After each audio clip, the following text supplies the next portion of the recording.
The moral career of the mental patient. Traditionally, the term career has been reserved for those who expect to enjoy the rises laid out within a able profession.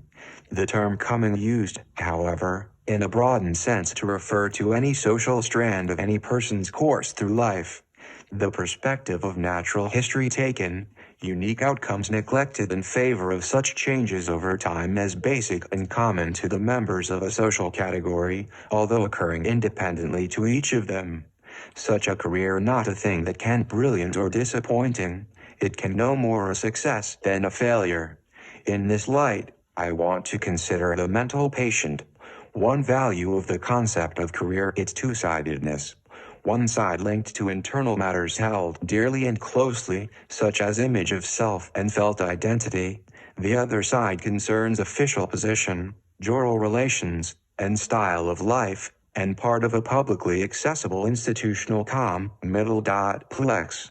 The concept of career, then, allows one to move back and forth between the personal and the public, between the self and its significant society, without having to rely overly for data upon what the person says he thinks he imagines himself. This paper, then, an exercise in the institutional approach to the study of self. The main concern will 128 THEMORALCAREEROFTHEAL patient with the moral aspects of career that the regular sequence of changes that career entails in the person's self and in his framework of imagery for judging himself and others. 1. The category, mental patient, itself will understood in one strictly sociological sense. In this perspective, the psychiatric view of a person becomes significant only insofar as this view itself alters his social fate, an alteration which seems to become fundamental in our society when, and only when, the person put through the process of hospitalization. 2. I therefore exclude certain neighboring categories. The undiscovered candidates who would judged sick by psychiatric standards but who never come viewed as such by themselves or others, although they may cause everyone a great deal of trouble. The office patient whom a psychiatrist feels one material on moral career can found in early social anthropological work on ceremonies of status transition, and in classic social psychological descriptions of those spectacular changes in one's view of self that can accompany participation in social movements and sects.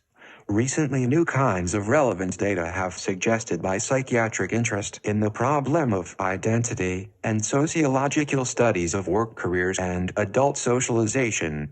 To this point has recently made by Lane and John Cumming, Closed Ranks, Cambridge, Commonwealth Fund, Harvard University Press, 1957, pages 101-2.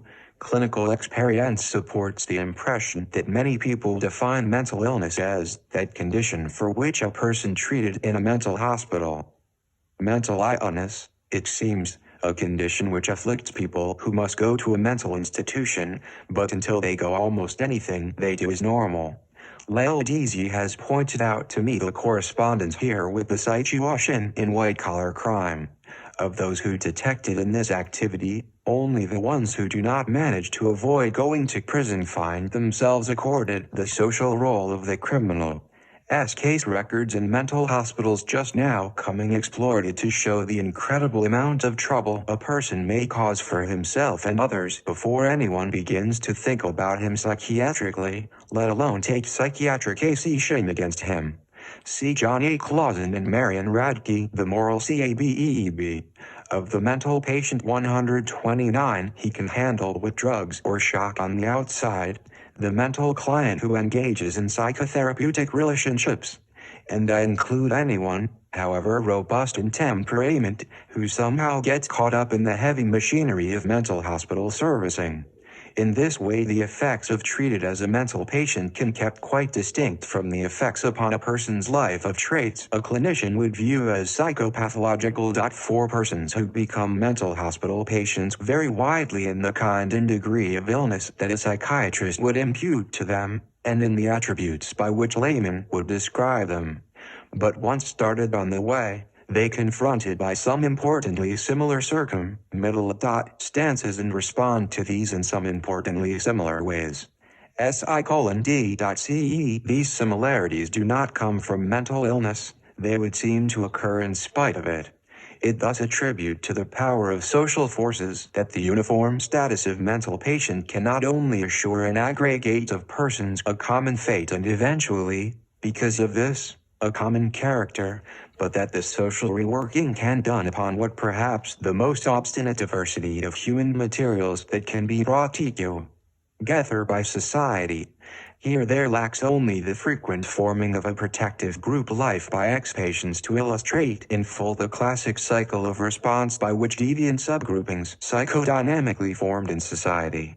This general sociological perspective heavily re-arrow paths to the mental hospital, Journal F. Social Issues, XIA, 1955, pages 25-32, August B. Holland and Frederick C. Redlich, Social Class and Mental Health, 688, New York, Wiley, 1958, pages 173-74.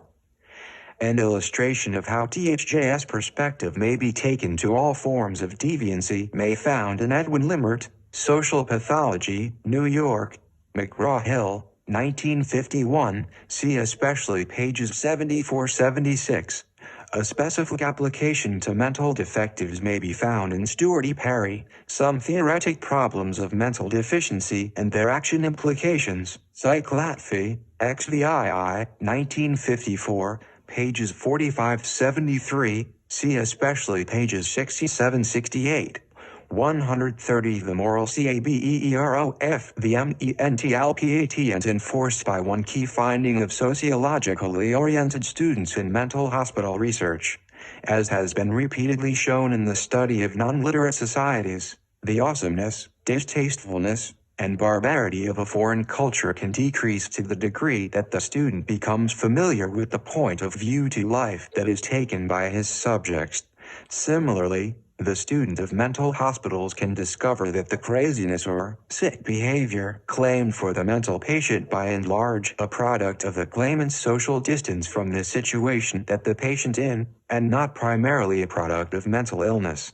Whatever the refinements of the various patients' psychiatric diagnoses, and whatever the special ways in which social life on the inside unique, the researcher can find that he participating in a community not significantly different from any other he has studied. Of course, while restricting himself to the off-ward grounds community of paroled patients, he may feel, as some patients do, that life in the locked wards bizarre, and while on a locked admissions or convalescent ward, he may feel that chronic back wards socially crazy places. But he need only move his sphere of sympathetic participation to the worst ward in the hospital, and this, too, can come into social focus as a place with a livable and continuously meaningful social world. This in no way denies that he will find minority in any ward or patient group that continues to seem quite beyond the capacity to follow rules of social organization, or that the orderly fulfillment of normative expectations in patient society, partly made possible by strategic measures that have somehow come to be institutionalized in mental hospitals. The career of the mental patient falls popularly and naturalistically into three main phases. The period prior to entering the hospital, which I shall call the pre-patient phase, the period in the hospital, the inpatient phase, the period after discharge from the hospital, should this the moral CABEER of the MENTALPAT and 131 occur, namely, the ex-patient phase. This paper will deal only with the GRST2 phases. The pre-patient phase, a relatively small group of pre-patients come into the mental hospital willingly because of their own idea of what will good for them, or because of wholehearted agreement with the relevant members of their family. Presumably these recruits have found themselves acting in a way which evidenced to them that they're losing their minds or losing control of themselves. This view of oneself would seem one of the most pervasively threatening things that can happen to the self in our society, especially since it's likely to occur at a time when the person in any case sufficiently troubled to exhibit the kind of symptom which he himself can see. As Sullivan described it, what we discover in the self-system of a person undergoing schizophrenic change or schizophrenic processes, then, in its simplest form, an extremely fear-marked puzzlement, consisting of the use of rather generalized and anything but exquisitely and find referential processes in an attempt to cope with what essentially a failure at being human, a failure at anything that one could respect as worth. Coupled with the person's disintegrative re-evaluation of himself will the new, almost equally pervasive circumstance of attempting to conceal from others what he to this simple picture complicated by the somewhat speechiful experience of roughly a third of ex-patients, namely, readmission to the hospital, this the recidivist or repatient phase. 6. Harry Stack Sullivan, Clinical Studies in Psychiatry, edited by Helen Swick Perry, Mary Ladd Gowell, and Martha Gibbon, New York, Norton, 1956, pages 184-85. 132. The moral career of the mentalpatient takes the new fundamental facts about himself and attempting to discover whether others, too, have discovered them. 7. Here I want to stress that perception of losing one's mind based on culturally derived and socially ingrained stereotypes as to the significance of symptoms such as hearing voices, losing temporal and spatial orientation, and sensing that one being followed, and that many of the most spectacular and convincing of these symptoms in some instances psychiatrically signify merely a temporary emotional upset in a stressful situation, however terrifying to the person at the time. Similarly, the anxiety consequent upon this perception of oneself, and the strategies devised to reduce this anxiety, not a product of abnormal psychology, but would exhibited by any person socialized into our culture who came to conceive of himself as someone losing his mind. Interestingly, subcultures in American society apparently differ in the amount of ready imagery and encouragement they supply for such self-views, leading to differential rates of self-referral. The capacity to take this disintegrative view of oneself without psychiatric prompting seems one of the questionable cultural privileges of the upper classes.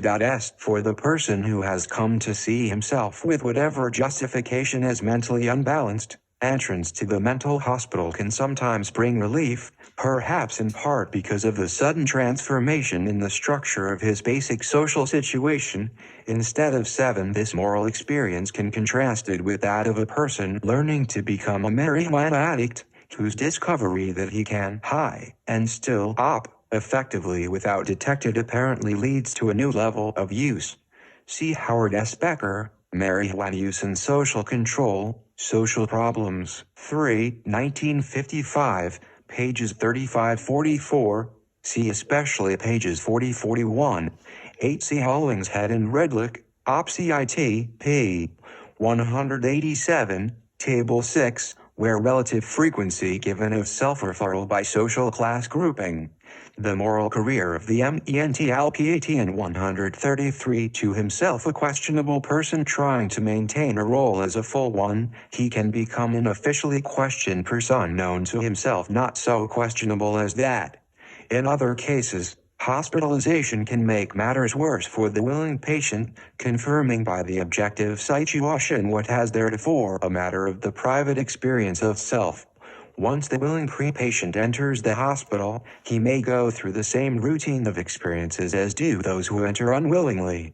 In any case, it's the latter that I mainly want to consider, since in America at present these by far the more numerous kind. 9. Their AP approach to the institution takes one of 3 classic forms.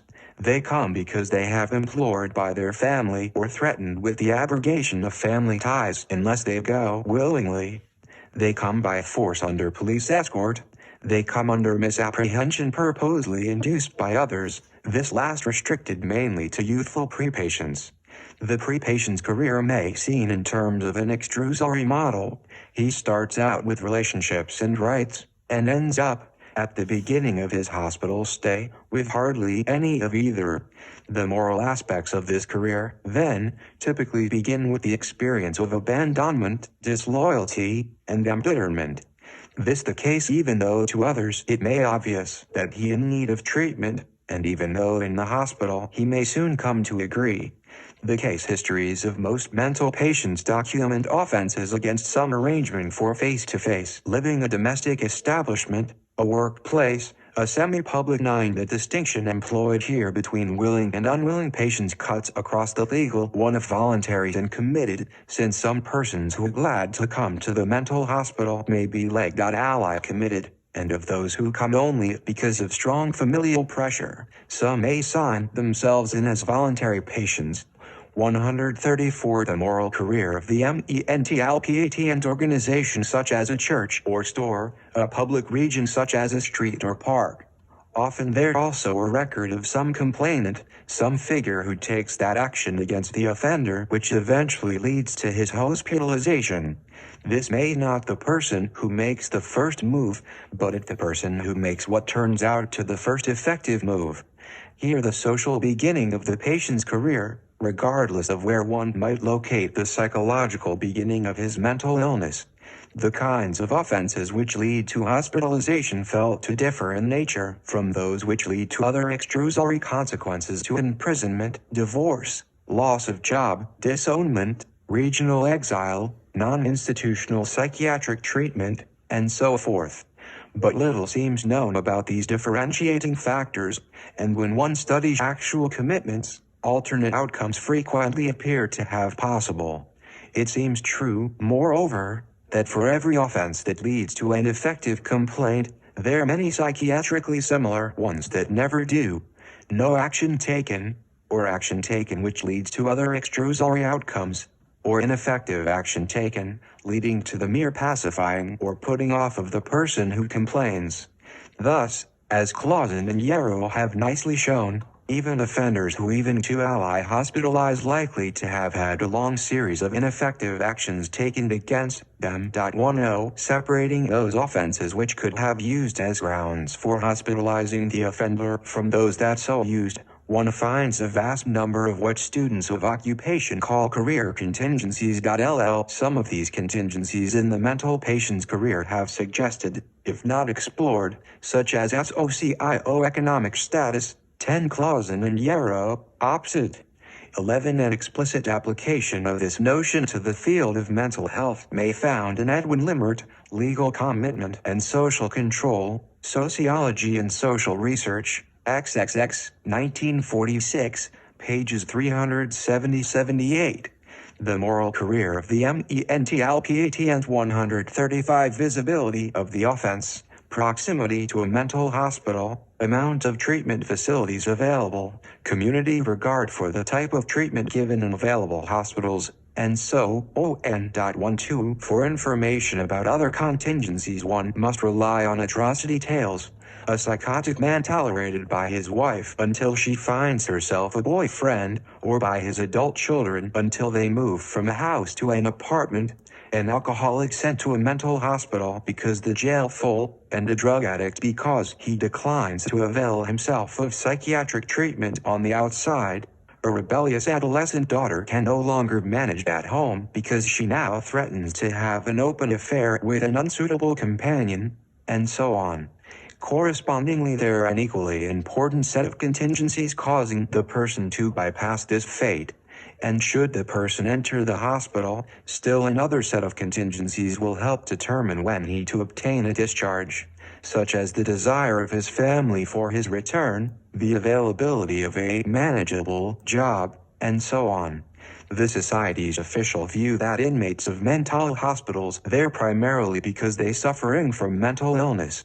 However, in the degree that the mentally ill outside hospitals numerically approach or surpass those inside hospitals, one could say that mental patients distinctively suffer not from mental illness, but from contingencies. Career contingencies occur in conjunction with a second feature of the pre-patient's career, the circuit of agents and agencies that participate faithfully in his passage from civilian to patient status. 1s. Herein in 12, for example, Jerome K. Myers and Leslie Schaffer, Social Stratifl. Catan and Psychiatric Practice, a study of an outpatient clinic, American Sociological Review, XIX, 1954, pages 300 and 710, Lemert, Op-Ed, Bullet, pages 400 and 23. Patient being mental in Institution 8, 1941, Washington, D.C., Department of Commerce, Bureau of the Census, 1941, p. 2. 18 for one circuit of agents and its bearing on career contingencies. See Oswald Hall, The Stages of a Medical Call. 136 The moral career of the mentalpatient stance of that increasingly important class of social system whose elements, agents and agencies which brought into systemic connection through having to take up and send on the same persons. Some of these agent roles will be cited now, with the understanding that in any concrete circuit a role may be: 6 LLED more than once, and that the same person may: 6 LL more than one of them. First, the next of relation, the person whom the pre-patient sees as the most available of those upon whom he should able to depend most in times of trouble, in this instance the last to doubt his sanity and the first to have done everything to save him from the fate which, it transpires, he has been approaching. The patient's next of relation, usually his next of kin, the special term introduced because he need not. Second, the complainant, the person who retrospectively appears to have started the person on his way to the hospital. Third, the mediators, the sequence of agents and agencies to which the pre-patient is referred and through which he relayed and processed on his way to the hospital. Here are included police, clergy, general medical practitioner, office psychiatrists, personnel in public clinics, lawyers, social service workers, school teachers, and so on. One of these agents will have the legal mandate to sanction commitment and will exercise it, and so those agents who precede him in the process will involved in something whose outcome not yet settled. When the mediators retire from the scene, the pre-patient has become an inpatient, and the significant agent has become the hospital administrator. While the complainant usually takes action in a lay capacity as a citizen, an employer, a neighbor, or a kinsman, mediators tend to specialize and differ from those they serve in significant ways. They have experience in handling trouble, and some professional distance. Rear, American Journal of Sociology, LIII, 1948, pages 327-36. The moral career of the mentalpatient. 137 from what they handle. Except in the case of policemen, and perhaps some clergy, they tend more psychiatrically oriented than the lay public, and will see the need for treatment at times when the public does not. 14 An interesting feature of these roles, the functional effects of their interdigitation. For example, the feelings of the patient will influence by whether or not the person who fills the role of complainant also has the role of next of relation, an embarrassing combination more prevalent, apparently, in the higher classes than in the lower. 15 Some of these emergent effects will considered now. 16 In the pre-patient's progress from home to the hospital, he may participate as a third person in what he may come to experience as a kind of alienative coalition. His next of relation presses him into coming to talk things over with a medical practitioner, an office psychiatrist, or some other counselor. Disinclination on his part may be met by threatening him with desertion, disownment, or other legal action, or by stressing the joint and exploratory nature of the interview. But typically the next of relation will have set the interview up, in the sense of selecting the professional, arranging for time, telling the professional something about the case, and so on. This move effectively tends to establish the next of relation as the responsible person to whom pertinent findings can be divulged, while effectively establishing the other as the UC coming and coming. OPSI-IT, p.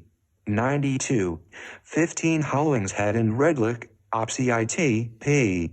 187. 16 For an analysis of some of these circuit implications for the inpatient, see Lyle Deasy and Olive W. Quinn, The Wife of the Mental Patient and the Hospital Psychiatrist, Journal of Social Issues, XIA, 1955, pages 49-60. An interesting illustration of this kind of analysis may also be found in Alan G. Gauman, Blindness and the Role of the Companion, Social Problems, IV, 1956, pages 68-75. A general statement may be found in Robert Merton, The Role Set, Problems in Sociological Theory, British Journal of Sociology, VIII, 1957, pages 106-20. 138 The moral CABEER of the mentalpatient patient.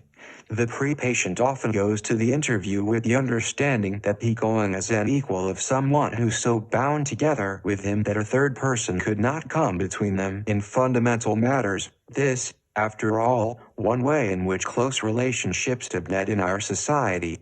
Upon arrival at the office, the pre-patient suddenly finds that he and his next of relation have not accorded the same roles, and apparently that a prior understanding between the professional and the next of relation has put an oppression against him.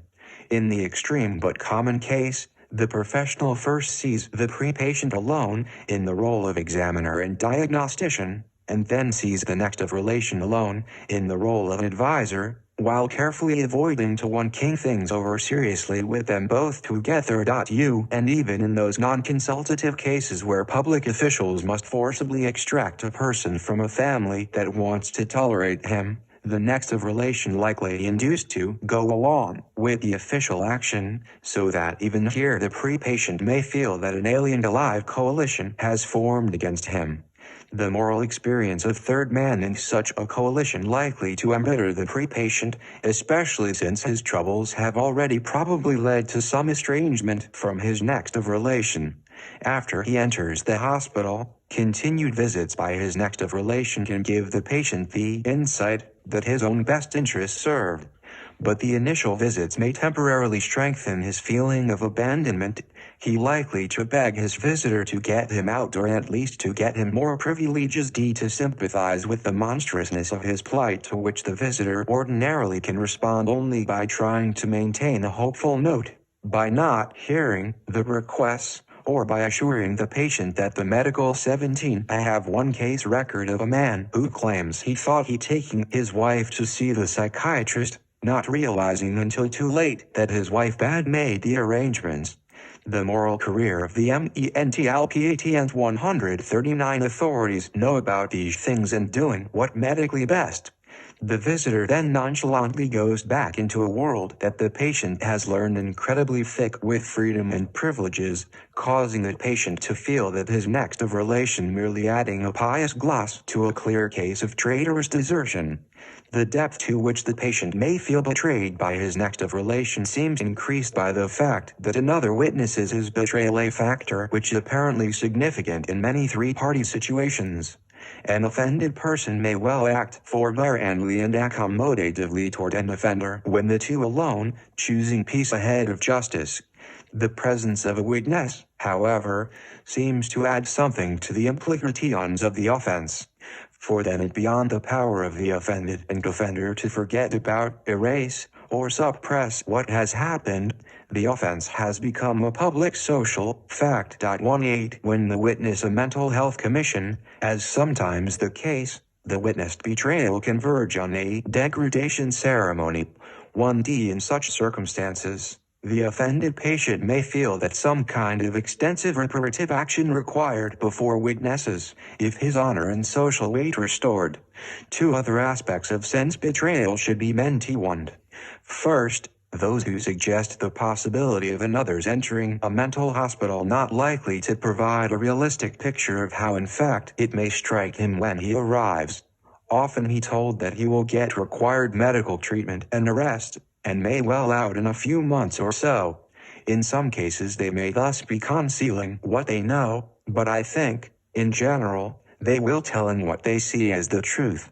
For here there 18 A paraphrase from Kurt Riezler, Comment on the Social Psychology of Shame, American Journal of Sociology, XLVIII, 1943, p.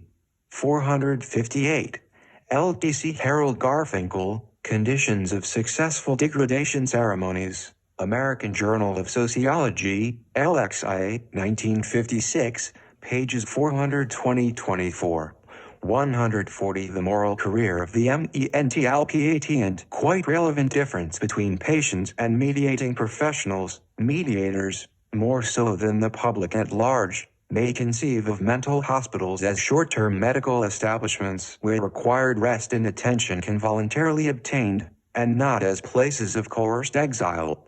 When the pre-patient finally arrives, he likely to learn quite quickly, quite differently. He then finds that the information given him about life in the hospital has had the effect of his having put up less resistance to entering than he now sees he would have put up had he known the facts. Whatever the intentions of those who participated in his transition from person to patient, he may sense they have in effect conned him into his present predicament. I am suggesting that the pre-patient starts out with at least a portion of the rights, liberties, and satisfactions of the civilian and ends up on a psychiatric ward stripped of almost everything. The question here, how this stripping managed. This the second aspect of betrayal I want to consider, and the pre-patient may see it. The circuit of significant figures can function as a kind of betrayal funnel.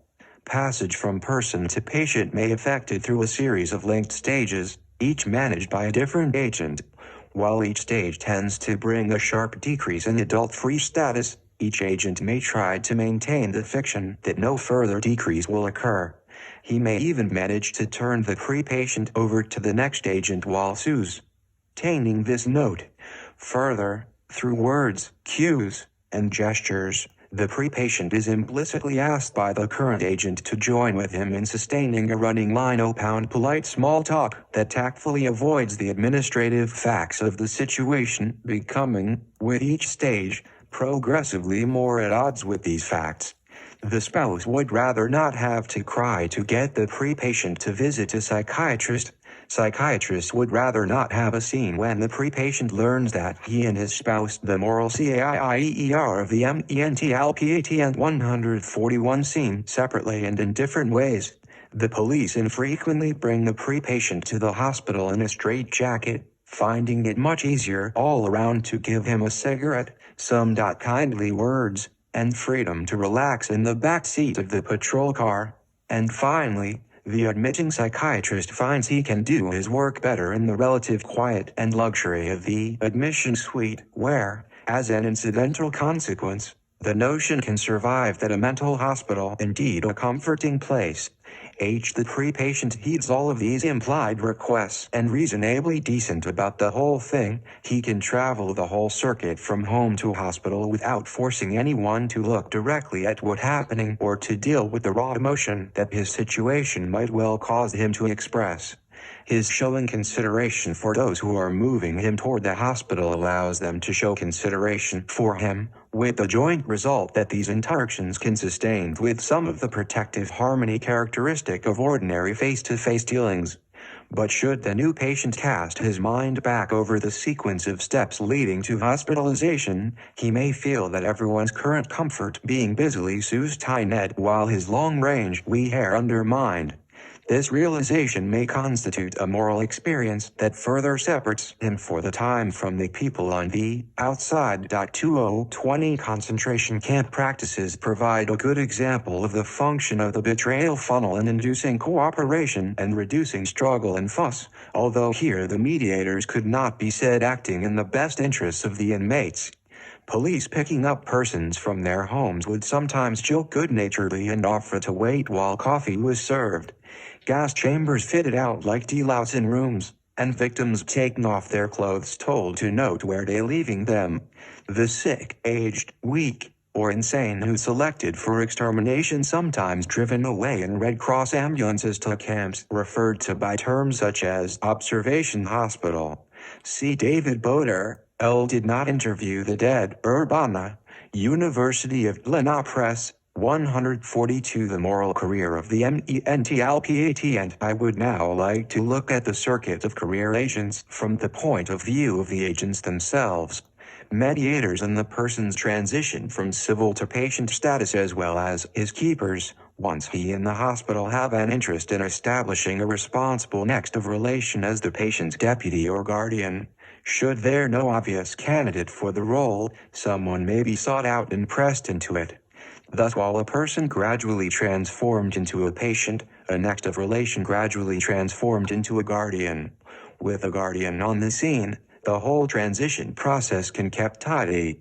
He likely familiar with the pre-patient's civil involvements in business, and can tie up loose ends that might otherwise left to entangle the hospital.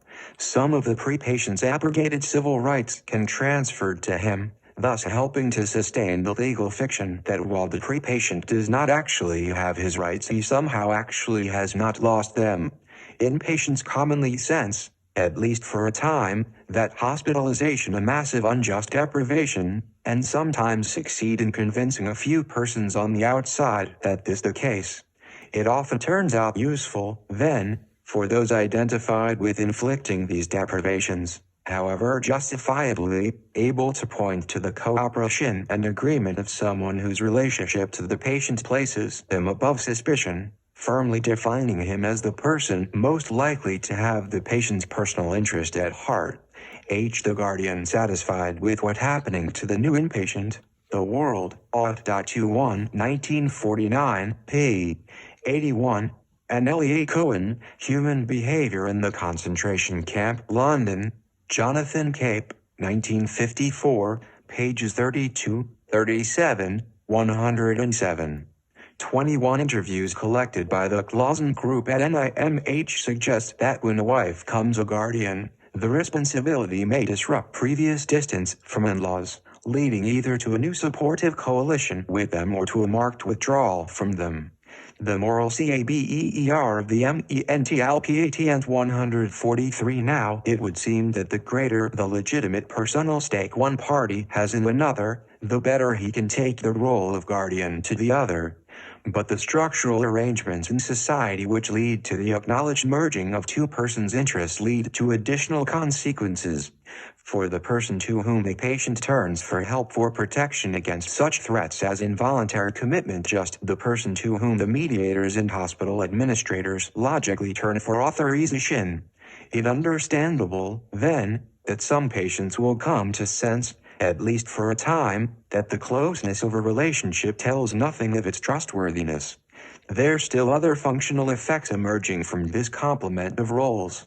And when the next -RL-Shin appeals to mediators for help in the trouble he having with the pre-patient, hospitalization may not, in fact, in his mind.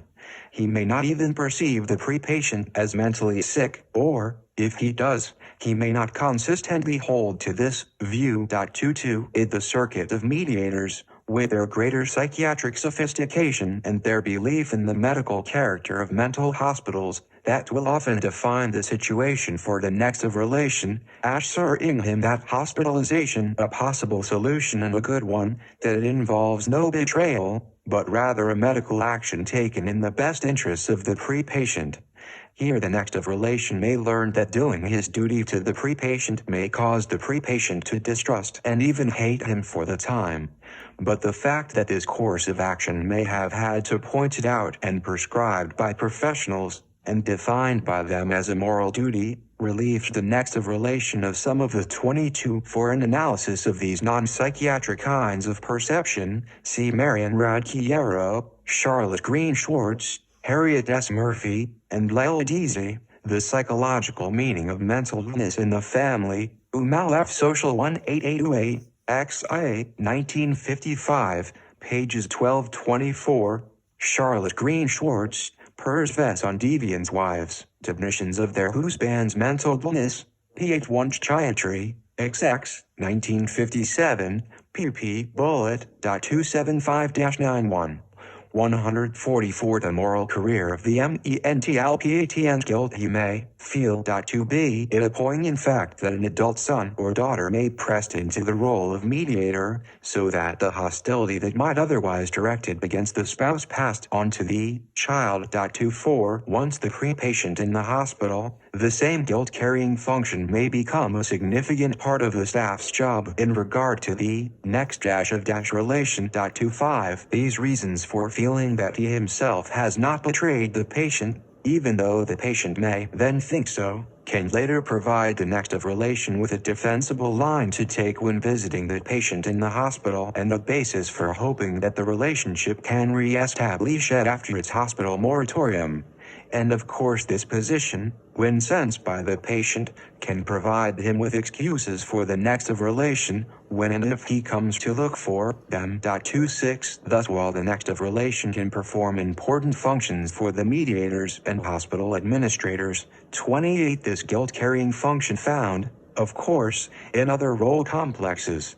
Thus, when a middle-class couple engages in the process of legal separation or divorce, each of their lawyers usually takes the position that his job to acquaint his client with all of the potential claims and rights, pressing his client into demanding these, in spite of any nicety of feelings about the rights and honorableness of the ex-partner.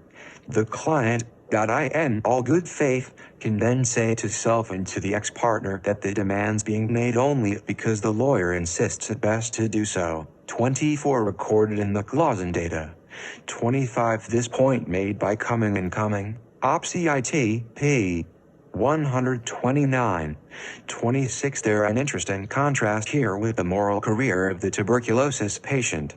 I told by Julius Roth the tuberculosis patients Kelly to come to the hospital willingly, agreeing with their next of relation about treatment. Later in their hospital career, when they learn how long they yet have to stay and how depriving and irrational some of the hospital rulings, they may seek to leave, advised against this by the staff and by relatives, and only then begin to feel betrayed. The moral career of the MENTALPAT and 145 They in turn can perform important functions for him. One finds, then, an emergent unintended exchange or reciprocation of functions, these functions themselves often unintended. The final point I want to consider about the pre-patient's moral career is peculiarly retroactive character. Until a person actually arrives at the hospital, there usually seems no way of knowing for sure that he's destined to do so, given the determinative role of career contingencies. And until the point of hospitalization reached, he or others may not conceive of him as a person who becoming a mental patient. However, since he will held against his will in the hospital, his next of relation and the hospital staff will in great need of a rationale for the hardships they sponsoring. The medical elements of the staff will also need evidence that they still in the trade they trained for. These problems eased, no doubt unintended IONA11Y, by the case history construction that placed on the patient's past life, this having the effect of demonstrating that all along he had becoming sick, that he finally became very sick, and that if he had not hospitalized much worse things would have happened to him, all of which, of course, may true. Incidentally, if the patient wants to make sense out of his stay in the hospital and, as already suggested, keep alive the possibility of once again conceiving of his next of relation as a decent, well-meaning person, then he, too, will have reason to believe some of this psychiatric workup of his past. Here a very ticklish point for the sociology of careers. An important aspect of every career, the view the person constructs when he looks backward over his progress. In a sense, however, the whole of the pre-patient career derives from this reconstruction. The fact of having had a pre-patient career, starting with an effective complaint, becomes an important part of the mental patient's orientation, but this part can begin played 146 the moral CAIER of the MENTALPAT and only after hospitalization proves that what he had having, but no longer has, a career as a pre-patient. The inpatient phase, the last step in the pre-patient's career, can involve his realization, justified or not, that he has deserted by society and turned out of relationships by those closest to him. Interestingly enough, the patient, especially at first admission, may manage to keep himself from coming to the end of this trail, even though in fact he now in a locked mental hospital ward. On entering the hospital, he may very strongly feel the desire not known to anyone as a person who could possibly reduce to these present circumstances, or as a person who conducted himself in the way he did prior to commitment. Consequently, he may avoid talking to anyone, may stay by himself when possible, and may even out of contact or make, so as to avoid ratifying any interaction that presses a politely reciprocal role upon him and opens him up to what he has become in the eyes of others. When the next of relation makes an effort to visit, he may be rejected by mutism, or by the patient's refusal to enter the visiting room. These strategies sometimes suggesting that the patient still clings to a remnant of relatedness to those who made up his past, and protecting this remnant from the final destructiveness of dealing with the new people that they have become. 2727 The inmate's initial strategy of holding himself aloof from ratifying contact may partly account for the relative lack of group formation among inmates in public mental hospitals, a connection that has suggested to me by William R. Smith. The desire to avoid personal bonds that would give license to the asking of biographical questions could also a factor. In mental hospitals, of course, as in prisoner camps, the staff may consciously break up incipient group formation in order to avoid collective rebellious action and other war disturbances. The moral career of the MENTAL 147 Usually the patient comes to give up this taxing effort at anonymity, at not-airness, and begins to present himself for conventional social interaction to the hospital community. Thereafter he withdraws only in special ways by always using his nickname, by signing his contribution to the patient weekly with his initial only, or by using the innocuous cover address tactfully provided by some hospitals, or he withdraws only at special times, when, say, a flock of nursing students makes a passing tour of the ward, or when, paroled to the hospital grounds, he suddenly sees he about to cross the path of a civilian he happens to know from home. Sometimes this making of oneself available called settling down by the attendant. It marks a new stand openly taken and supported by the patient, and resembles the coming out process that occurs in other groupings. 28 Once the pre-patient begins to settle down, the main outlines of his fate tend to follow those of a whole class of segregated establishments: jails, concentration camps, monasteries, work camps, and so on, in which the inmate spends the whole round of life on the grounds, and marches through his regimen. Today in the MED 28 a comparable coming out occurs in the homosexual world, when a person finally comes frankly to present himself to a gay gathering not as a tourist but as someone who available. See Evelyn Hooker, A Preliminary Analysis of Group Behavior of Homosexuals, Journal of Psychology, XLII, 1956, pages 217-25, see especially p. 221. A good fictionalized treatment may found in James Baldwin's Giovanni's Room, New York, Dial, 1956, pages 41-57. A familiar instance of the coming out process no doubt found among prepubertal children at the moment one of these actors sidles back into a room that had left an anchored huff and injured a more proper. The phrase itself presumably derives from a rite of passage ceremony once arranged by upper-class mothers for their daughters. Interestingly enough, in large mental hospitals the patient sometimes symbolizes a complete coming out by his first active participation in the hospital-wide patient dance. 148 Tile Moral Career of the Mental Patient 8 Company of a group of persons of his own institutional status. Like the neophyte in many of these total institutions, the new inpatient finds himself cleanly stripped of many of his accustomed affirmations, satisfactions, and defenses, and subjected to a rather full set of mortifying experiences: restriction of free movement, communal living, diffuse authority of a whole echelon of people, and so on. Here one begins to learn about the limited extent to which a conception of oneself can sustain when the usual setting of supports for it suddenly removed.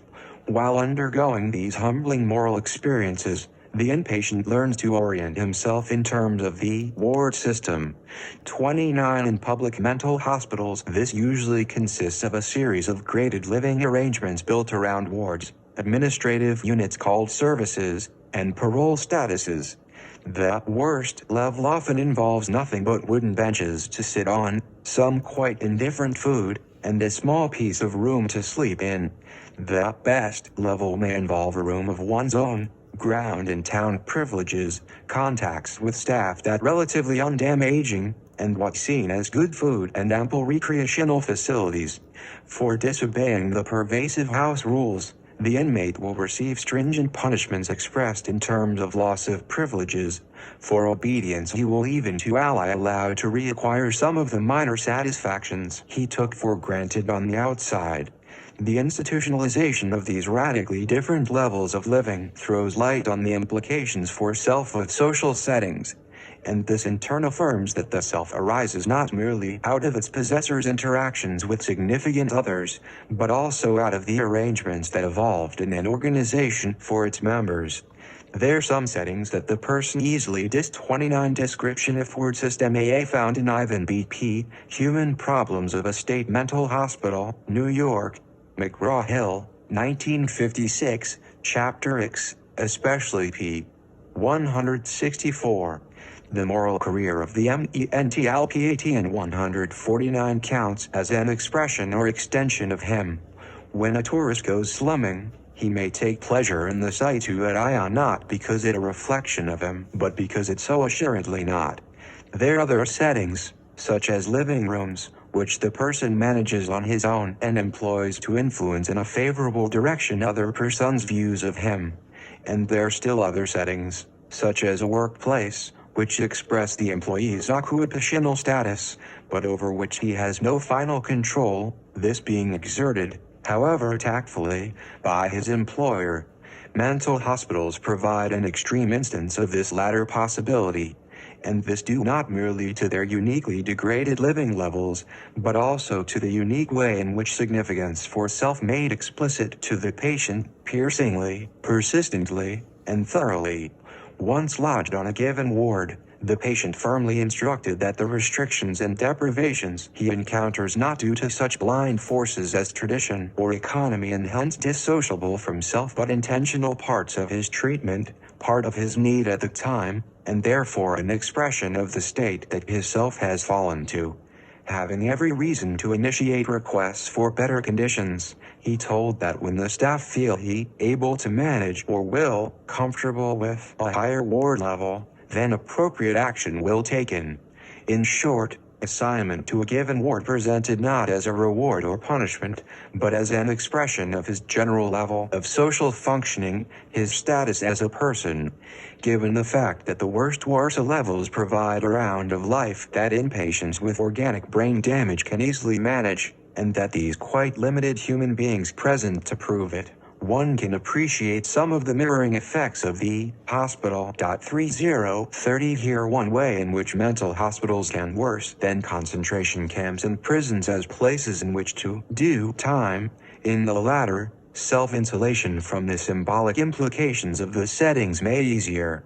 In fact, self-insulation 150 the moral career of the mentalpatian and the ward system, then, an extreme instance of how the physical facts of an establishment can explicitly employed to frame a conception a person takes of himself. In addition, the official psychiatric mandate of mental hospitals gives rise to even more direct, even more blatant, attacks upon the inmate's view of himself.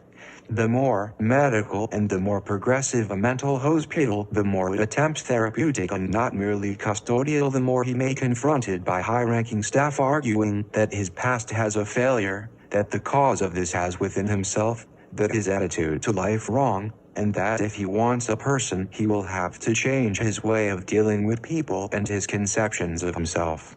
Often the moral value of these verbal assaults will brought home to him by requiring him to practice taking this psychiatric view of himself in arranged confessional periods, whether in private sessions or group psychotherapy.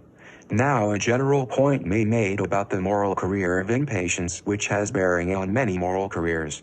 Given the stage that any person has reached in a career, one typically finds that he constructs an image of his life course past, present, and future which selects, abstracts, and distorts in such a way as to provide him with a view of himself that he can usefully expound in current situations. Quite generally, the person's line concerning self defensively brings him into appropriate alignment with the basic values of his society, and so may called an apologia. If the person can manage to present a view of his current situation which shows the operation of favorable personal qualities in the past and a favorable destiny awaiting him, it may be called a success story. If the facts of a person's past and present extremely dismal, then about the best he can do from hospital settings may so difficult that patients have to employ devices for this which staff interpret as psychotic symptoms.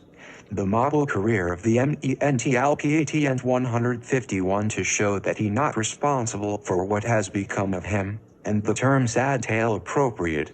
Interestingly enough, the more the person's past forces him out of apparent alignment with central moral values, the more often he seems compelled to tell his sad tale in any company in which he finds himself. Perhaps he partly responds to the need he feels in others of not having their sense of proper life courses affronted.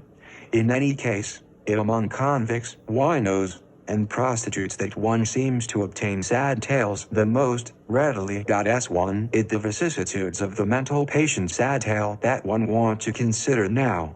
In the mental hospital, the setting and the house rules press home to the patient that he, after all, a mental case who has suffered some kind of social collapse on the 31 in regard to convicts. See Anthony Hextall Smith, 18 months, London, Alan Wingate, 1954, pf. Middle. 5.253. For winos, see the discussion in Howard G. Bain, A Sociological Analysis of the Chicago Skid Row Lifeway, unpublished M.A. thesis, Department of Sociology, University of Chicago, September 1950, especially the rationale of the Skid Row drinking group, pages 141-46. Bain's neglected thesis, a useful source of material on moral careers. Apparently one of the occupational hazards of prostitution that clients and other professional contacts sometimes persist in expressing sympathy by asking for a defensible dramatic explanation for the fall from grace. In having to bother to have a sad tale ready, perhaps the prostitute more pitied than damned. Good examples of prostitute sad tales may be found in Henry Mayhew, London Labour and the London Poor, Volume IV, Those That Will Not Work, London, Charles Griffin and Company, 1862, pages 210-72. For a contemporary source, see Women of the Streets, edited by C. H. Rolfe, London, Seeker and Warburg, 1955, especially p. 6. Almost always, however, after a few comments on the use, the girl would begin to explain how that she in the life, usually in terms of self-justification. Bullet, lately, of course, the psychological expert has helped out the profession in the construction of wholly remarkable sad tales. See, for example, Harold Greenwald, The Call Girl, New York, Ballantine Books, 1958. 152 The Mortal Career of the mentalpatient outside, having failed in some overall way, and that here he of little social weight, hardly capable of acting like a full-fledged person at all. These humiliations likely most keenly felt by middle-class patients, since their previous condition of life little immunizes them against such affronts, but all patients feel some downgrading. Just as any normal member of his outside subculture would do, the patient often responds to this situation by attempting to assert a sad tale proving that he not sick, that the little trouble he did get into was really somebody else's fault, that his past life course had some honor and rectitude, and that the hospital therefore unjust in forcing the status of mental patient upon him. This self-respecting tendency heavily institutionalized within the patient society where opening social contacts typically involve the participants volunteering information about their current ward location and length of stay so far, but not the reasons for their stay, such interaction being conducted in the manner of small talk on the outside. A2 with greater familiarity, each patient usually volunteers relatively acceptable reasons for his hospitalization, at the same time accepting without open immediate question the lines offered by other patients. Such stories as the full L, when given and overtly accepted. I going to night school to get a MA degree, and holding down a job in addition, and the load got too much for me. 32 A similar self-protecting rule has been observed in prisons. Thus, Alfred Hassler, Diary of a Self-Made Convict, Chicago, Regnery, 1954, p. 76, in describing a conversation with a fellow prisoner. He didn't say much about why he's sentenced, and I didn't ask him. That the accepted behavior in prison. A novelistic version for the mental hospital may found in J. Kirchhoff, How Thin the Veil, a newspaperman's story of his own mental crack-up and recovery, New York, Greenberg, 1952, p. 27. The Moral Career of the Mentalpatient 153. The others here sick mentally but I suffering from a bad nervous system and that what giving me these phobias. I got here by mistake because of a diabetes diagnosis, and I'll leave in a couple of days. The patient had in 7 weeks. I failed as a child, and later with my wife I reached out for dependency. My trouble that I can't work. That what I am for. I had 2 jobs with a good home and all the money I wanted. S3. The patient sometimes reinforces these stories by an optimistic definition of his occupational status. A man who managed to obtain an audition as a radio announcer styles himself a radio announcer. Another who worked for some months as a copy boy and then given a job as a reporter on a large trade journal, but fired after 3 weeks, defines himself as a reporter. A whole social role in the patient community may be constructed on the basis of these reciprocally sustained fictions. For these face-to-face niceties tend qualified by behind-the-back gossip that comes only a degree closer to the objective facts. Here, of course, one can see a classic social function of informal networks of equals. They serve as one another's audience for self-supporting tales that somewhat more solid than pure fantasy and somewhat thinner than the facts. But the patient's apologia called forth in a unique setting, for few settings could so destructive of self-stories except, of course, those stories already constructed along psychiatric lines. And this destructiveness rests on more than the official sheet of paper which attests that the patient of unsound mind, a danger to himself. In 33 from the writer's field notes of informal interaction with patients, transcribed as nearly verbatim as he able. 154 The moral CLEER of the mentalpatient and others an attestation, incidentally, which seems to cut deeply into the patient's pride, and into the possibility of his having any. Certainly the degrading conditions of the hospital setting belie many of the self-stories that presented by patients, and the very fact of in the mental hospital evidence against these tales. And of course there are not always sufficient patient solidarity to prevent patient discrediting patient, just as there are not always a sufficient number of professionalized attendants to prevent attendant discrediting patient. As one patient informant repeatedly suggested to a fellow patient, "You so smart, how come you got your ass in here?"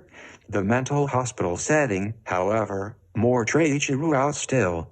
Staff have much to gain through discreditings of the patient story whatever the felt reason for such discreditings. The custodial faction in the hospital to succeed in managing his daily round without complaint or trouble from him, then it will prove useful able to point out to him that the claims about himself upon which he rationalizes his demands false, that he not what he claiming, and that in fact he a failure as a person.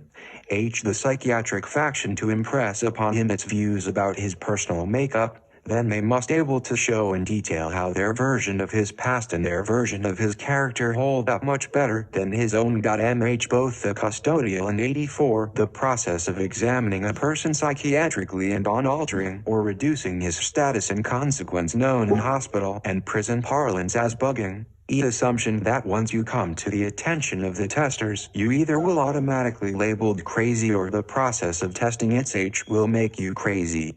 Thus psychiatric sometimes seen not as discovering whether you sick, but as making you sick, and don't bug me, man, can mean, don't pester me to the point where I get upset.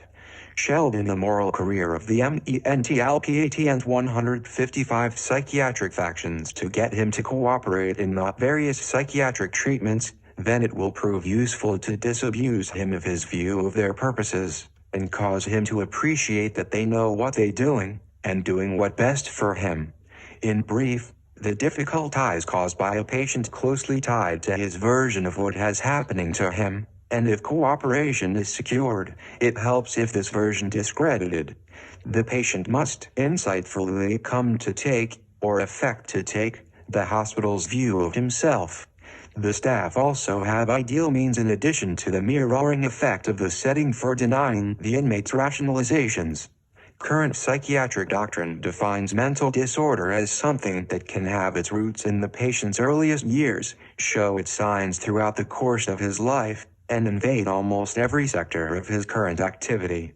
No segment of his past or present need defined, then, as beyond the jurisdiction and mandate of psychiatric assessment. Mental hospitals bureaucratically institutionalize this extremely wide mandate by formally basing their treatment of the patient upon his diagnosis and hence upon the psychiatric view of his past. The case record an important expression of this mandate. This dossier apparently not regularly used, however, to record occasions when the patient showed capacity to cope honorably and effectively with difficult life situations, nor the case record typically used to provide a rough average or sampling of his past conduct.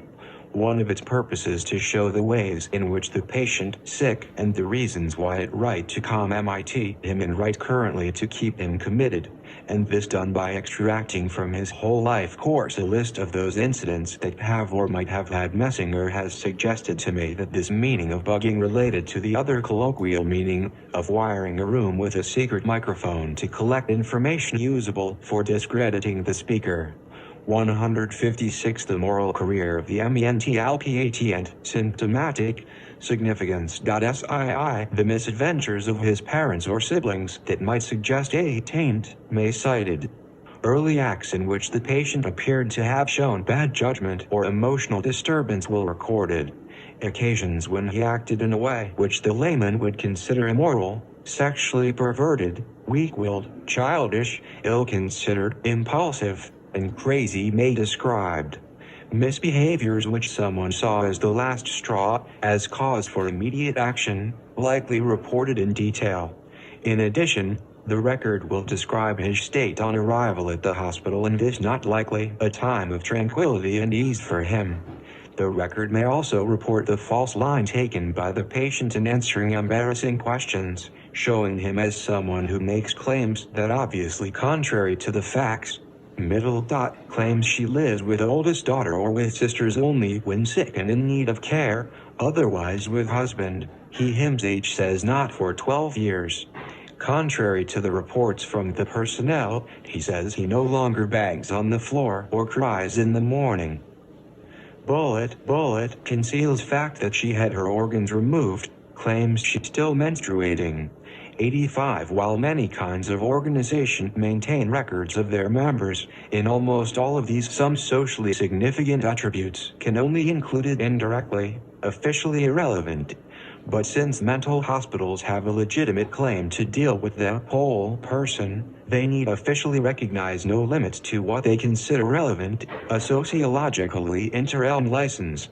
It is not historical fact that persons concerned with promoting civil liberties in other areas of life tend to favor giving the psychiatrist complete discretionary power over the patient. Apparently it felt that the more power possessed by medically qualified administrators and therapists, the better the interests of the patients will served. Patients, to my knowledge, have not pulled on this matter.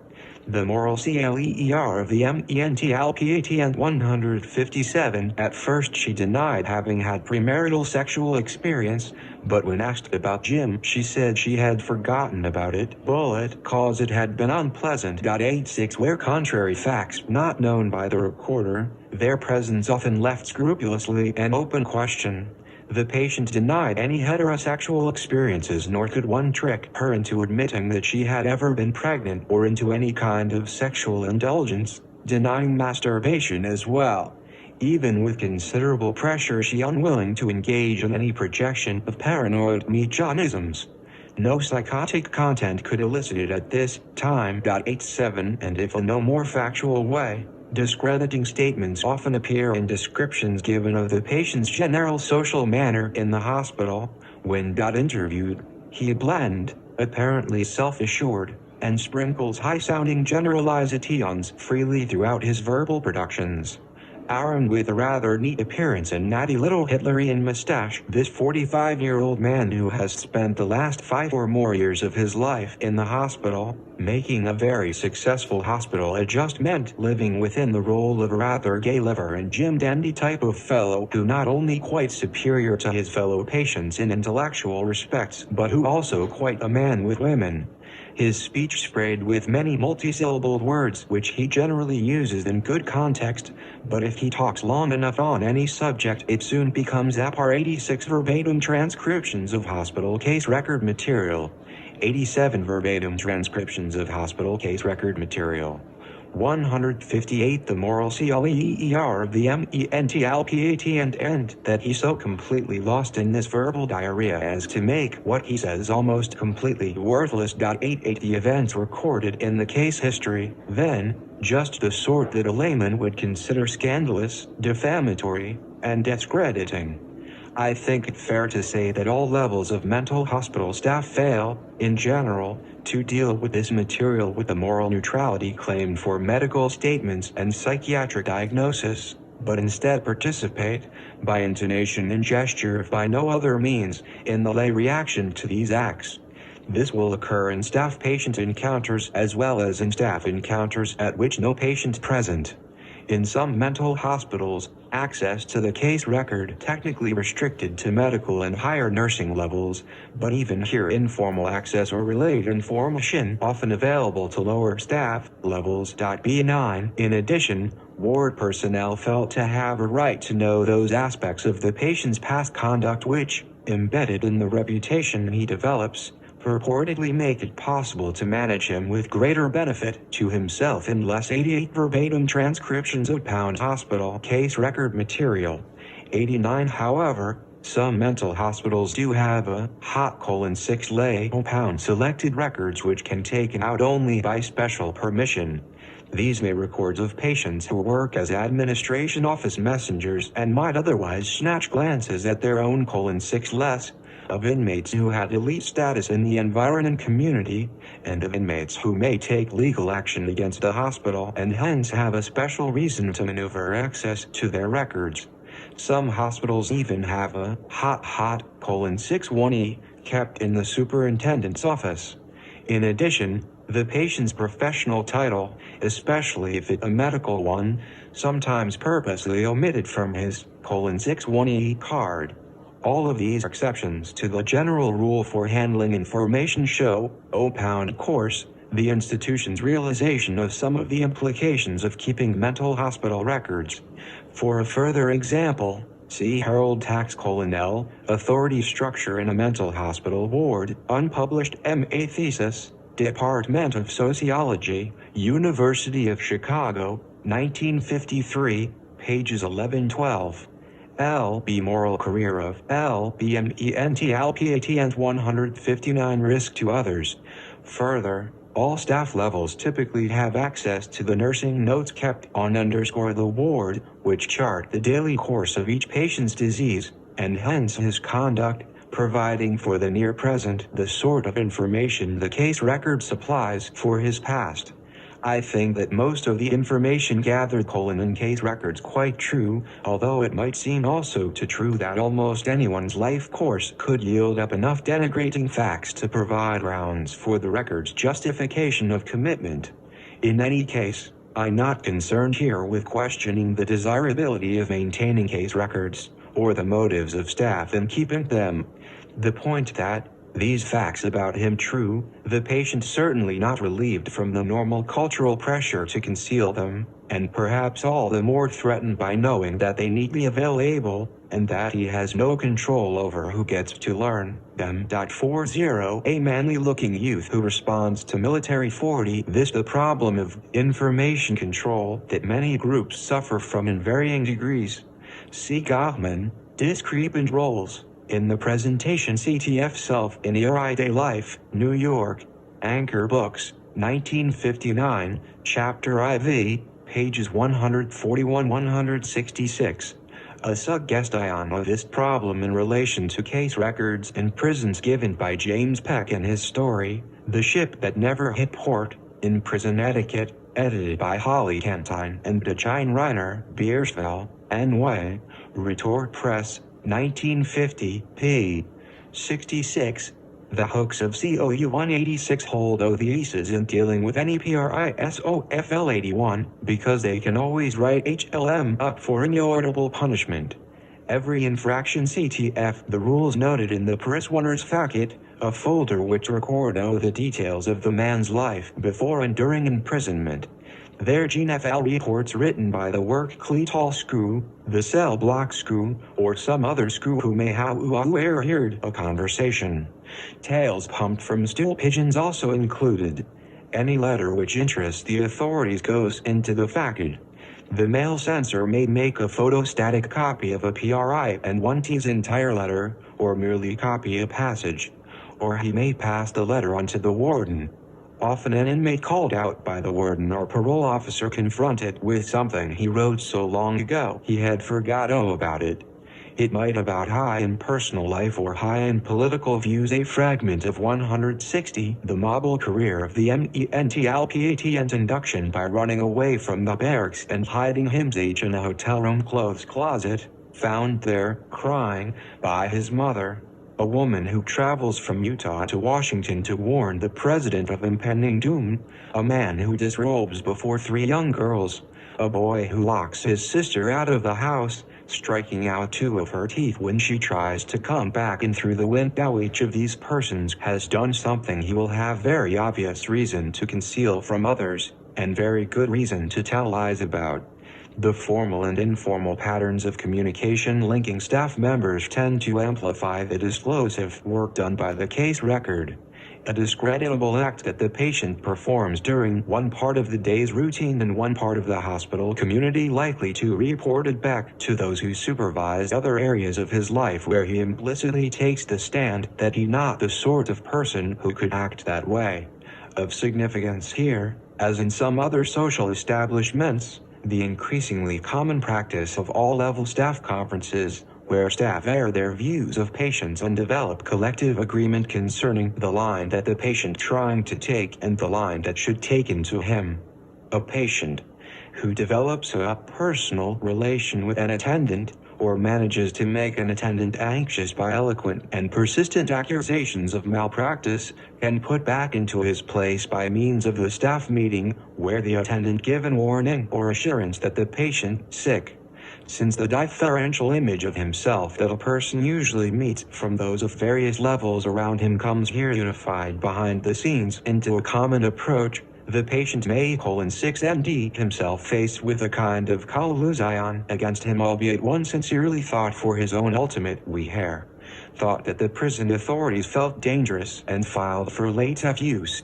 The moral CABEER of the MENTLPAT and 161. In addition, the formal transfer of the patient from one ward or service to another likely accompanied by an informal description of his characteristics. This fell to facilitate the work of the employee who newly responsible for him. Finally, at the most informal of levels, the lunchtime and coffee break small talk of staff often turns upon the latest doings of the patient, the gossip level of any social establishment, here intensified by the assumption that everything about him in some way the proper business of the hospital employee. Theoretically, there seems no reason why such gossip should not build up the subject instead of tear him down, unless one claims that talk about those not present will always tend critical in order to maintain the integrity and prestige of the circle in which the talking occurs. And so, even when the impulse of the speakers seems kindly and generous, the implication of their talk typically that the patient not a complete person. For example, a conscientious group therapist, sympathetic with patients, once admitted to his coffee companions, "I've had about 3 group disruptors. One man in particular, a lawyer, Sado's James Wilson, very bright, who just made things miserable for me, but I would always tell him to get on the stage and do something. Well, I getting desperate, and then I bumped into his therapist, who said that right now behind the man's bluff in front he needed the group very much, and that it probably meant more to him than anything else he getting out of the hospital. He just needed the support. Well, that made me feel altogether different about him. He out now. In general, then, mental hospitals systematically provide for circulation about each patient the kind of information that the patient likely to try to hide. And in 162 the moral career of the mentalpat and various degrees of detail this information used daily to puncture his claims. At the admission and diagnostic conferences, he will ask questions to which he must give wrong answers in order to maintain his self-respect, and then the true answer may shot back at him. An attendant whom he tells a version of his past and his reason for in the hospital may smile disbelievingly, or say, "That not the way I heard it," in line with the practical psychiatry of bringing the patient down to reality.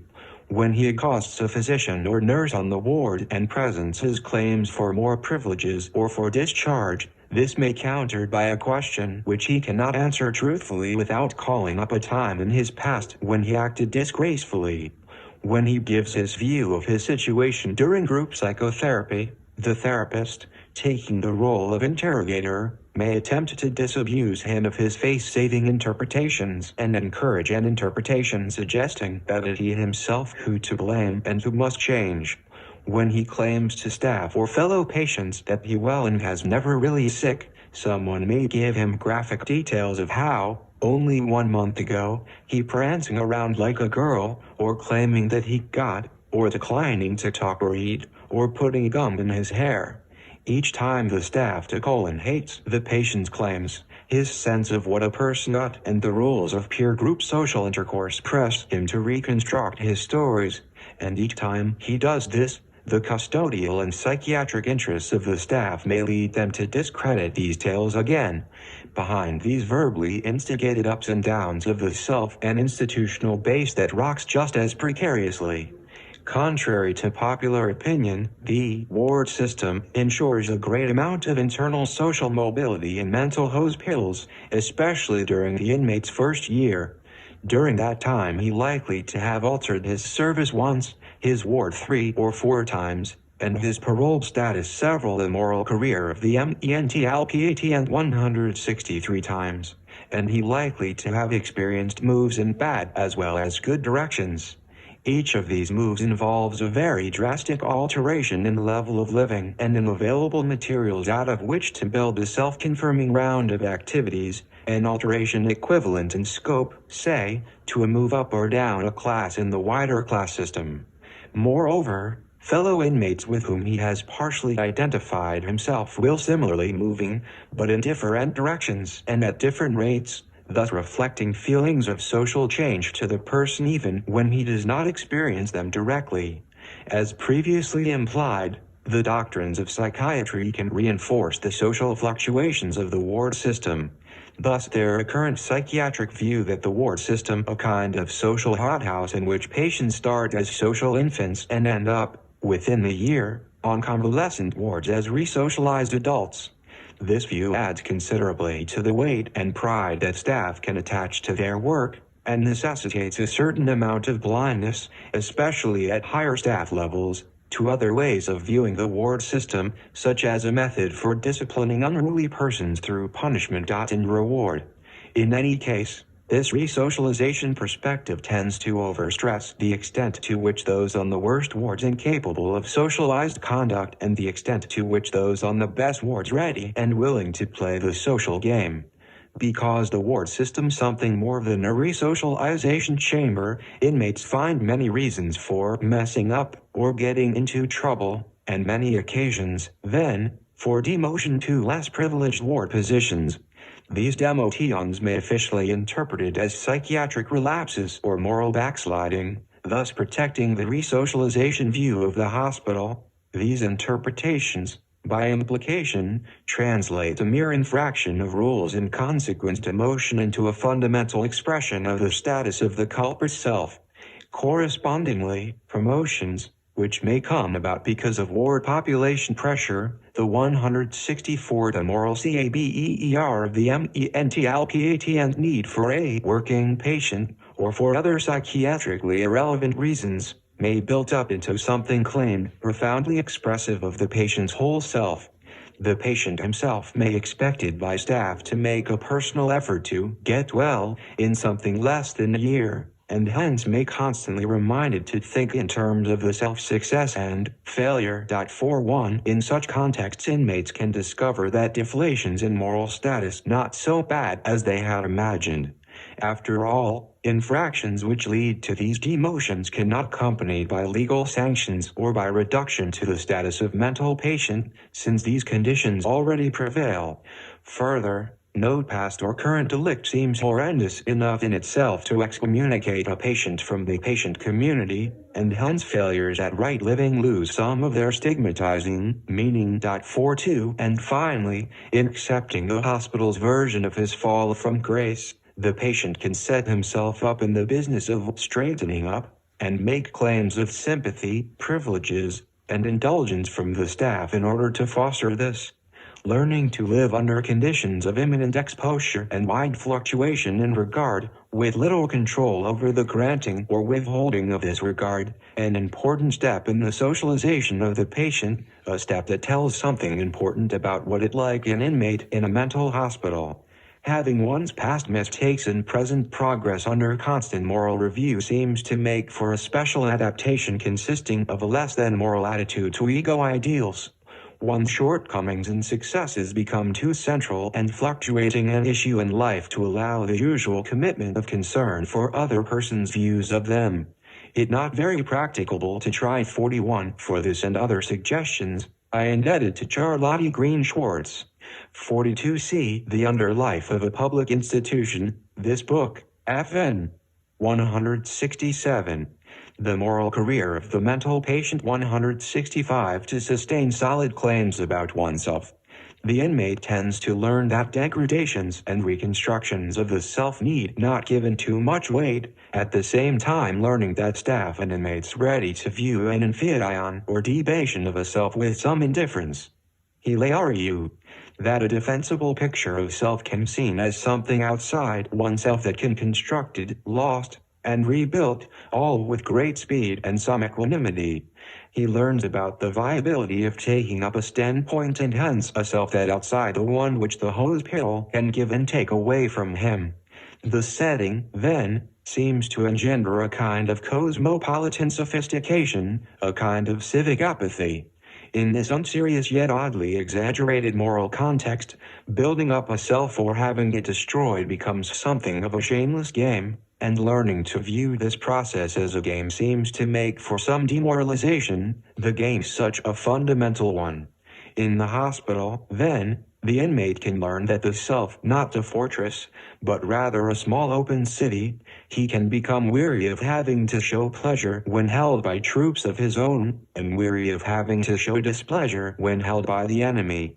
Once he learns what it like defined by society as not having a viable self, this threatening definitio and the threat that helps attach people to the self society accords them weakened. The patient seems to gain a new plateau when he learns that he can survive while acting in a way that society sees as destructive of him. A few illustrations of this moral loosening and moral fatigue might be given. In state mental hospitals currently, a kind of marriage moratorium appears accepted by patients and more or less condoned by staff.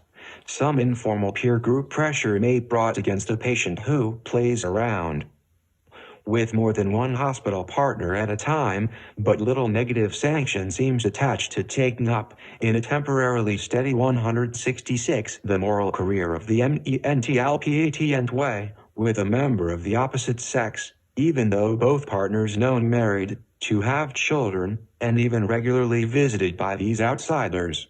In short, their license in mental hospitals to begin courting all over again, with the understanding, however, that nothing very permanent or serious can come of this. Like shipboard or vacation romances, these entanglements attest to the way in which the hospital cut off from the outside community, becoming a world of its own, operated for the benefit of its own citizens. And certainly this moratorium an expression of the alienation and hostility that patients feel for those on the outside to whom they closely related.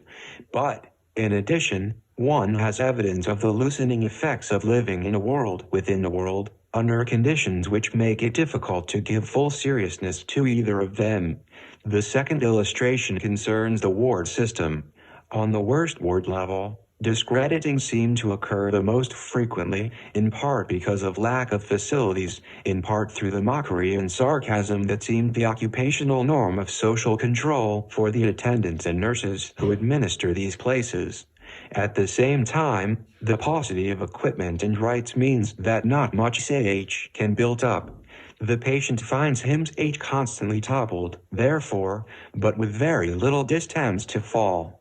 A kind of jaunty gallows humor seems to develop in some of these wards, with considerable freedom to stand up to the staff and return insult for insult. While these patients can be punished, they cannot, for example, easily slighted, for they accord it as a matter of course few of the niceties that people must enjoy before they can suffer subtle abuse. Like prostitutes in connection with sex, inmates on these wards have very little reputation or rights to lose and can therefore take certain liberties. As the person moves up the ward system, he can manage more and more to avoid incidents which discredit his claim at human, the moral career of the mentalpatient 167 and acquire more and more of the varied ingredients of self-bound respect. Yet when eventually he does get toppled and he does there a much farther distance to fall. For instance, the privileged patient lives in a world wider than the ward, containing recreation workers who, on request, can dole out cake, cards, table tennis balls, tickets to the movies, and writing materials. But in the absence of the social control of payment which typically exerted by a recipient on the outside, the patient runs the risk that even a warm-hearted functionary may, on middle occasion, tell him to wait until she has finished an informal chat, or teasingly ask why he wants what he has asked for, or respond with a dead pause and a cold look of appraisal. Moving up and down the ward system means, then, not only a shift in cell-bound constructive equipment, a shift in reflected status, but also a change in the calculus of risks. Appreciation of risks to his cell-bound conception part of everyone's moral experience, but an appreciation that a given risk level is cell-bound merely a social arrangement, a rarer kind of experience, and one that seems to help to disenchant the person who undergoes it. A third instance of moral loosening has to do with the conditions that often associated with the release of the inpatient. Often he leaves under the supervision and jurisdiction of his next of relation or of a specially selected and specially watchful employer. He misbehaves while under their auspices. They can quickly obtain his readmission. He therefore finds himself under the special power of persons who ordinarily would not have this kind of power over him, and about whom, moreover, he may have had prior cause to feel quite bitter. In order to get out of the hospital, however, he may conceal his displeasure in this arrangement and, at least until safely off the hospital rolls, act out a willingness to accept this kind of custody. These discharge procedures, then, provide a built-in lesson in overtly taking a role without the 168, the moral career of the mentalpatient and usual overt commitments, and seem further to separate the person from the worlds that others take seriously. The moral career of a person of a given social category involves a standard sequence of changes in his way of conceiving of selves, including, importantly, his own. These half-buried lines of development can be followed by studying his moral experiences, that happenings which mark a turning point in the way in which the person views the world, although the particularities of this view may be difficult to establish. And note can taken of overt acts or strategies that stands that he effectively takes before specifiable others, whatever the hidden and variable nature of his inward attachment to these presentations. By taking note of moral experiences and overt personal stands, one can obtain a relatively objective tracing of relatively subjective matters. Each moral career, and behind this, each self, occurs within the confines of an institutional system, whether a social establishment such as a mental hospital or a complex of personal and professional relationships. The self, then, can be seen as something that resides in the arrangements prevailing in a social system for its members. The self in this sense not a property of the person to whom it attributed, but dwells rather in the pattern of social control that exerted in connection with the person by himself and those around him. This special kind of institutional arrangement does not so much support the self as constituted. In this paper, two of these institutional arrangements have considered, by pointing to what happens to the person when these rulings weakened. The first concerns the felt loyalty of his next of relation. The pre-patient self described as a function of the way in which three roles related, arising and declining in the kinds of affiliation that occur between the next of Shin and the mediators. The second concerns the protection required by the person for the version of himself which he presents to others, and the way in which the withdrawal of this protection can form a systematic, if unintended, aspect of the working of an establishment. I want to stress that these only two kinds of institutional rulings from which a self emerges for the participant, others, not considered in this paper, equally important.